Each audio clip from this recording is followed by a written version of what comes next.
Bienvenue dans cette vidéo de questions pour un champion ou questions pour une championne en langage C. Ladies and gentlemen, c'est parti. Alors, si tu as toujours suivi mes lives, tu as suivi mes vidéos, tu dois être capable de répondre à toutes ces questions sans hésiter. Si tu n'y arrives pas, c'est pas grave.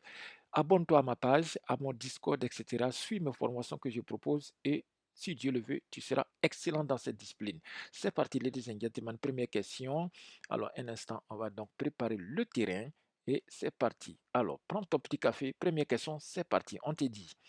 Alors, les instructions, on dit, lisez attentivement chaque question, répondez directement dans les zones prévues, etc., etc. Voilà. Donc, tu as 1h30, mais ici, on va faire ça en rapido pressé. Voilà. Alors, tu me diras en commentaire comment est-ce que tu as eu. Alors, première question, culture générale. C'est quoi camel case? Donc, le camel case, c'est quoi? Tu mets ta réponse ici, ou bien tu peux mettre en commentaire. Deuxième question, c'est quoi le snake case? Troisième question, à quoi c'est GitHub pour un programmeur? Pour un programmeur, GitHub, c'est quoi? Voilà. Quatrième question, pourquoi dit-on que le C est un langage bas niveau? Cinquième question, pourquoi Python peut être considéré comme un langage haut niveau?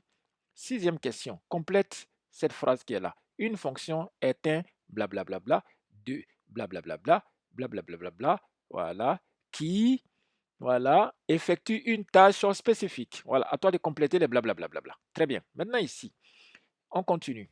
4 points ici. On dit question. Question uno. Pourquoi ce code ne marchera jamais? Ce code que tu vois là, pourquoi ça ne marchera jamais? Donc, tu peux laisser tes résultats en commentaire. Voilà. Et autre question, ici, on te dit variable et pointeur. Donc, voici des variables qui ont été déclarées. Première question, quel est le code format utilisé pour afficher les adresses? C'est quel code format? C'est-à-dire pourcentage quoi? Si tu suis mes vidéos, tu dois connaître. Alors, c'est parti ici. Afficher seulement les adresses de ces variables. Donc, les variables qui sont là, tu affiches les adresses. Si tu es vraiment chaud, tu peux laisser les réponses en commentaire ou bien tu vas dans le Discord, tu réponds là-bas. Il y a certains qui t'attendent là-bas aussi.